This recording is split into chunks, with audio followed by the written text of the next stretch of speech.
S ನಮಸ್ಕಾರ, welcome back to bulletin express. ನಾನು ಧನುಕುಮಾರ್. ಅಭಿಮಾನಿಗಳು ತುಂಬ ಎಕ್ಸ್ಪೆಕ್ಟೇಷನಿಂದ ಕಾಯ್ತಾ ಇದ್ರು, ಕಾತರದಿಂದ ಕಾಯ್ತಾ ಇದ್ರು ಯುವ ಸಿನಿಮಾನ.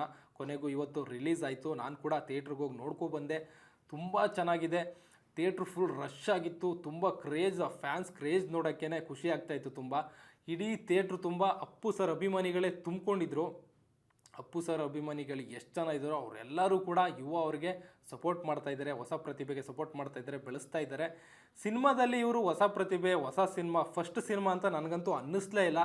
ಅಲ್ಲಿದ್ದಂಥ ಆಡಿಯನ್ಸ್ಗಳು ಕೂಡ ಅಷ್ಟೇ, ಎಲ್ಲರೂ ಇದು ಫಸ್ಟ್ ಸಿನಿಮಾ ಅಂತ ಅನ್ಸೋದೇ ಇಲ್ಲ. ಅಪ್ಪು ಸರ್ ಥರನೇ ಡ್ಯಾನ್ಸ್ ಮಾಡ್ತಾರೆ, ಅಪ್ಪು ಸರ್ ಥರನೇ ಫೈಟ್ ಮಾಡ್ತಾರೆ ಅಂತ ಹೇಳ್ತಿದ್ರು. ಅವ್ರ ಆ್ಯಕ್ಟಿಂಗ್ ಕೂಡ ಹಂಗೆ ಚೆನ್ನಾಗಿದೆ.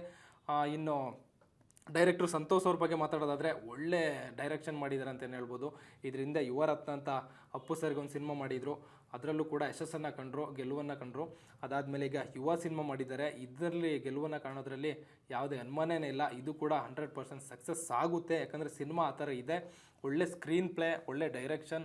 ಅಜನೇಶ್ ಅವರು ಒಳ್ಳೆ BGM ಮಾಡಿದ್ದಾರೆ, ಒಳ್ಳೆ ಮ್ಯೂಸಿಕ್ ಮಾಡಿದ್ದಾರೆ. ಸಖತ್ತಾಗಿದೆ ಸಿನಿಮಾ ಮಾತ್ರ. ಹೀರೋ ಎಂಟ್ರಿ ಸಾಂಗ್ ಆಗಿರ್ಬೋದು, ಅವ್ರ ಎಂಟ್ರಿ BGM ಆಗಿರ್ಬೋದು, ನೆಕ್ಸ್ಟ್ ಲೆವೆಲ್ ಅನಿಸುತ್ತೆ. ಬಾಲಿವುಡ್ ಮೂವಿ ಥರ ಅನಿಸುತ್ತೆ ನನಗಂತೂ. ನೀವು ಒಂದ್ಸಲ ಸಿನಿಮಾನ ನೋಡಿ. ಇನ್ನು ಅಚ್ಯುತ್ ಕುಮಾರ್ ಅವರ ಆ್ಯಕ್ಟಿಂಗ್ ಬಗ್ಗೆ ಮಾತಾಡೋಂಗೆ ಇಲ್ಲ. ಅವರು ಸಖತ್ತಾಗಿ ಆ್ಯಕ್ಟಿಂಗ್ ಮಾಡಿದ್ದಾರೆ ಈ ಸಿನಿಮಾದಲ್ಲಿ ಕೂಡ. ಪ್ರತಿ ಸಿನಿಮಾದಲ್ಲೂ ಅವರು ಒಳ್ಳೆ ಆ್ಯಕ್ಟರ್ಸ್ ಅಂತ ಗುರುತಿಸ್ಕೊತಾರೆ. ಈ ಸಿನಿಮಾದಲ್ಲೂ ಕೂಡ ಅದೇ ರೀತಿ ಒಳ್ಳೆ ಆ್ಯಕ್ಟರ್ಸ್ ಅಂತ ಗುರುತಿಸ್ಕೊಂಡಿದ್ದಾರೆ. ಇವರು ಯುವ ಅವರ ತಂದೆಯಾಗಿ ಕಾಣಿಸ್ಕೊಳ್ತಾರೆ ಈ ಸಿನಿಮಾದಲ್ಲಿ. ತಂದೆ ಮತ್ತು ಮಗನ ಬಾಂಧವ್ಯವನ್ನು ತುಂಬ ಹೈಲೈಟಾಗಿ ತೋರಿಸಿದ್ದಾರೆ. ತಂದೆ ಮತ್ತು ಅಪ್ಪ ಮಗನ ಸೆಂಟಿಮೆಂಟನ್ನು ತೋರಿಸಿದ್ದಾರೆ. ಇನ್ನು ಸಪ್ತಮಿ ಗೌಡ ಹೀರೋಯಿನ್ ಈ ಸಿನಿಮಾದಲ್ಲಿ.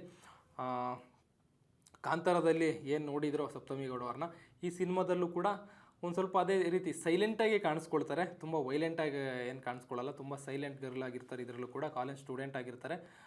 ತುಂಬ ಮುದ್ದಾಗಿ ಕ್ಯೂಟಾಗಿ ಈ ಸಿನಿಮಾದಲ್ಲಿ ಕಾಣಿಸ್ಕೊಳ್ತಾರೆ. ಅವ್ರ ಆ್ಯಕ್ಟಿಂಗ್ ಬಗ್ಗೆ ಅಂತೂ ಮಾತಾಡೋಂಗೆ ಇಲ್ಲ. ಇಡೀ ಇಂಡಿಯಾ ನೋಡಿದೆ ಅವರನ್ನು. ಒಳ್ಳೆ ಆ್ಯಕ್ಟರ್, ಗುಡ್ ಹೀರೋಯಿನ್.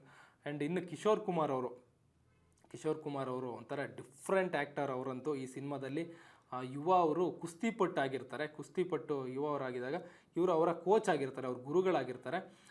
ಇವರ ಗುರುಗಳ ಒಂದು ಪಾತ್ರನೂ ಕೂಡ ತುಂಬ ಅಚ್ಚುಕಟ್ಟಾಗಿ ನಿಭಾಯಿಸಿದ್ದಾರೆ. ಅವ್ರ ಆ್ಯಕ್ಟಿಂಗ್ ಬಗ್ಗೆ ಮಾತಾಡೋಂಗಿಲ್ಲ, ನೆಕ್ಸ್ಟ್ ಲೆವೆಲ್ ಆ್ಯಕ್ಟಿಂಗ್. ಅವರು ಫಾರ್ಮರ್ ಕೂಡ, ಫಾರ್ಮರ್ ರೈತರು ಕೂಡ. ಹಾಗೆ ಸಿನಿಮಾದಲ್ಲೂ ಕೂಡ ತುಂಬ ಚೆನ್ನಾಗಿ ಆ್ಯಕ್ಟ್ ಮಾಡ್ತಾರೆ. ಅವ್ರ ಆ್ಯಕ್ಟಿಂಗ್ ಬಗ್ಗೆ ಏನು ಹೇಳೋಂಗೆ ಇಲ್ಲ.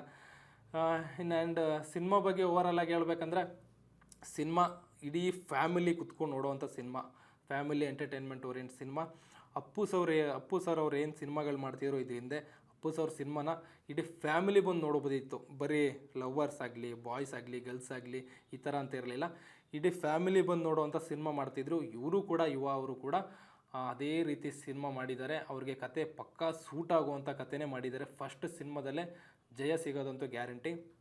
ನೀವು ಕೂಡ ಇನ್ನೂ ಸಿನಿಮಾ ನೋಡಿಲ್ಲ ಅಂದರೆ ಥಿಯೇಟ್ರಿಗೆ ಹೋಗಿ ಸಿನಿಮಾನ ನೋಡಿ ನಿಮ್ಮ ಅನಿಸಿಕೆಯನ್ನು ಕಮೆಂಟ್ ಮಾಡಿ. ಹಾಗೆ ಈಗಾಗಲೇ ಸಿನಿಮಾ ನೋಡಿದರೆ ಏನು ಅನ್ನಿಸ್ತು, ನಿಮ್ಗೆ ಹೇಗೆ ಅನ್ನಿಸ್ತು ಸಿನಿಮಾ ಅಂತ ಕಮೆಂಟ್ ಮಾಡಿ.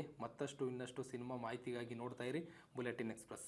ಸ್ವಾದಿಷ್ಟತೆಯ ಸ್ವಾದ, ತಾಜಾತನದ ಆಹ್ಲಾದ, ಉತ್ತಮ ಆರೋಗ್ಯ ಮತ್ತು ಹೆಚ್ಚಿನ ರೋಗ ನಿರೋಧಕ ಶಕ್ತಿಯ ವೃದ್ಧಿಗೆ ಈಗ ನಿಮಗೆ ಸಿಗುತ್ತಿದೆ ಉತ್ತಮ ಗುಣಮಟ್ಟದ ಪೌಷ್ಟಿಕಾಂಶ. Shri Vaidik millet health mix. ಇದು ಸಿರಿಧಾನ್ಯಗಳ ಸಂಪತ್ತು.